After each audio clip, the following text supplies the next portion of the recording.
Jahangir Alam, range কর্মকর্তা, চর Alauddin range,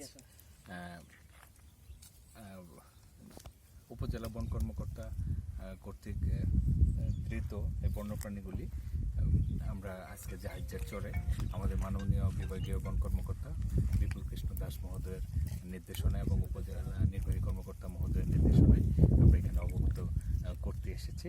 তো আমাদের পরিবেশ এবং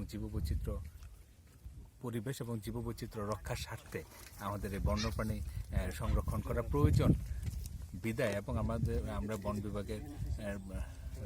বন বিভাগ এই বন্যপ্রাণী সংরক্ষণের কাজ করে যাচ্ছে। তারই ধারাবাহিকতায় আমরা এই বন্যপ্রাণীগুলো অবমুক্ত করার জন্য এসেছি। পরিবেশ ও প্রতিবেশ রক্ষা আমাদের বন্যপ্রাণীর অপরিহার্য প্রয়োজন, এদের সংরক্ষণ করা প্রয়োজন।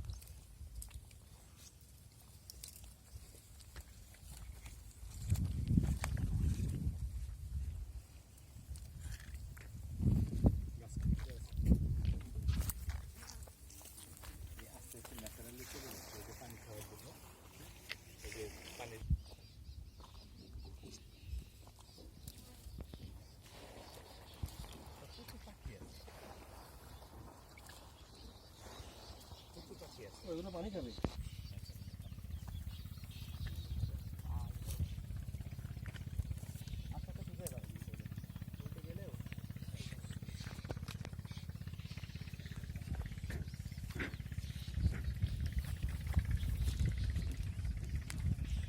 এখন আরো সবগুলো গাছে উঠে যাচ্ছে, এখন ওদের আস্তে আস্তে চিনবে, তারপরে এখন তো বন্যেরা বনে সুন্দর শিশুরা নষ্ট করে দিয়েছে। অসুস্থতাটা কি আছে না,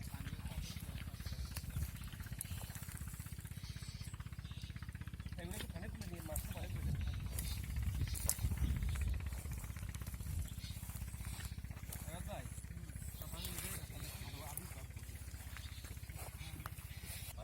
অসুস্থ না।